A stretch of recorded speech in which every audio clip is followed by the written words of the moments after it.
Charlie et Colin Morgan étaient un couple heureux de Sydney, en Australie. Mais tous deux souffraient d'une condition connue sous le nom d'achondroplasie, une forme de nanisme. Ils voulaient fonder une famille et avoir des enfants, mais les médecins les ont mis en garde contre cela, car leur condition pouvait entraîner des complications. Ils n'ont pas suivi les conseils médicaux et ont conçu un enfant. Mais ce qui s'est passé ensuite a choqué non seulement les médecins, Charlie et Cullen, mais aussi le reste du monde. Les amis, je vais organiser un petit concours. D'ici une semaine, je vais offrir 50 € via PayPal à un abonné tiré au hasard. Pour participer, c'est simple. Abonnez-vous à la chaîne YouTube et laissez un commentaire. Charlie et Cullen étaient le couple parfait et ils vivaient une vie heureuse dans une belle banlieue de Sydney, en Australie. Ils partagèrent de nombreux centres d'intérêt communs et avaient beaucoup en commun. Lorsqu'ils se sont rencontrés pour la première fois pendant leurs études à l'université, le courant est passé presque immédiatement.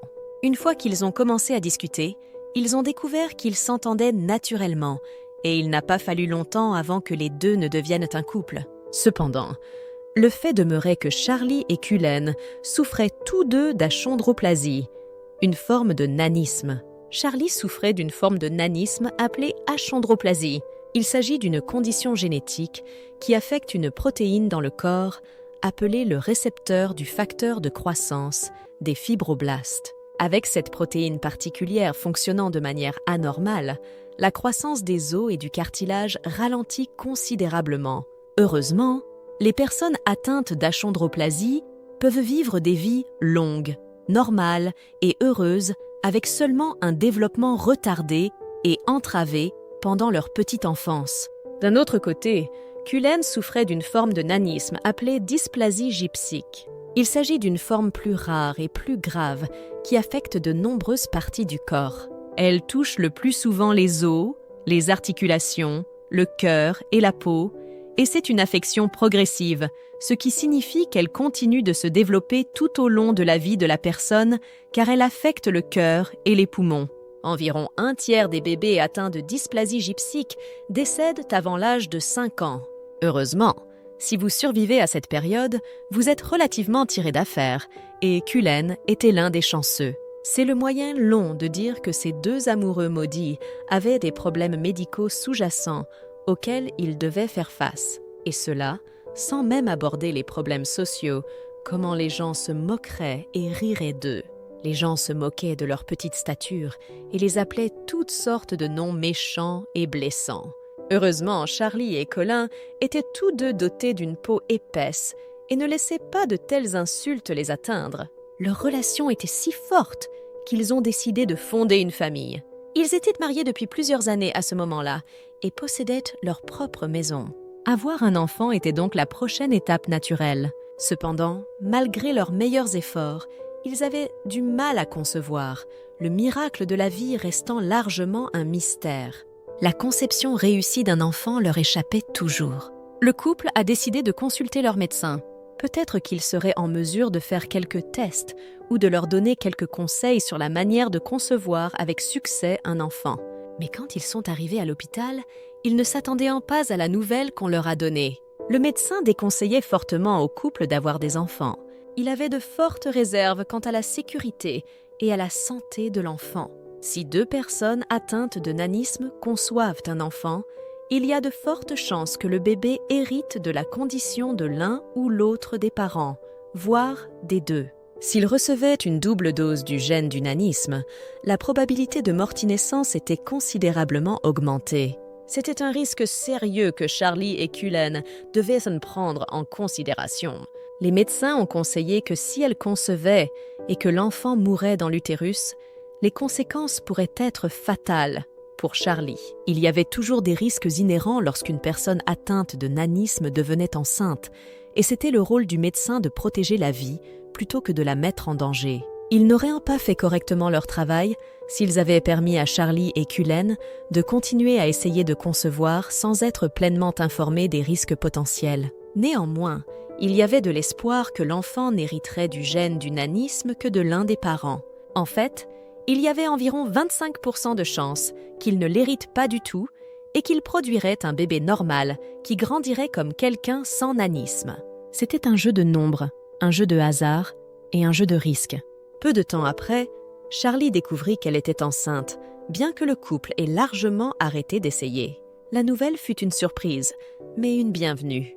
La grossesse se déroula sans problème et Charlie donna finalement naissance à une magnifique petite fille, Tilda, qui hérita de l'achondroplasie, la forme de nanisme de sa mère. Moins de 2 ans plus tard, le couple eut leur deuxième enfant, une autre fille qu'ils appelèrent Tully.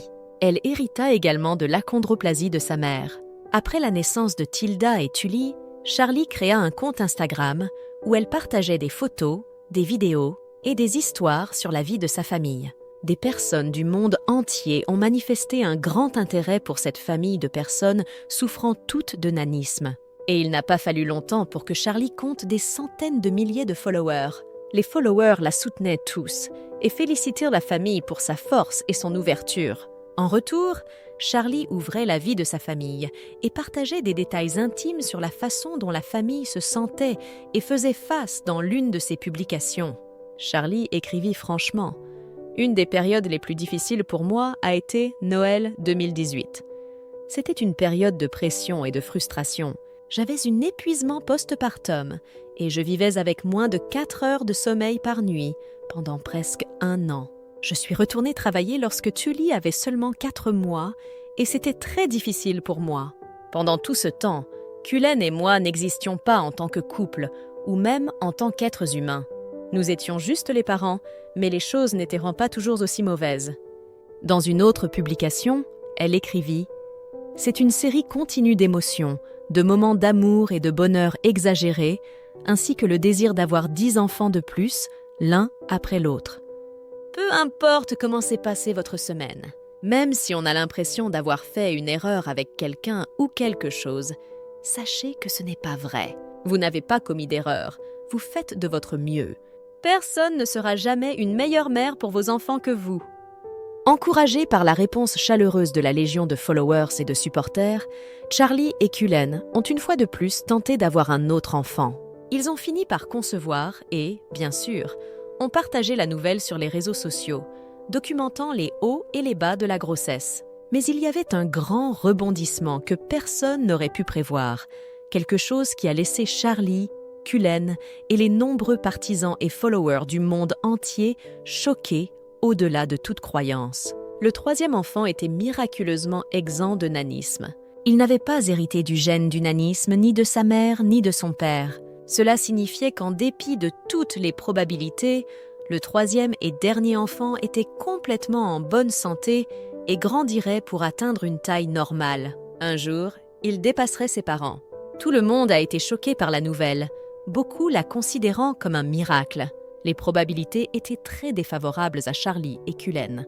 Mais malgré cela, ils avaient donné naissance non pas à 1, mais à 3 enfants étonnants.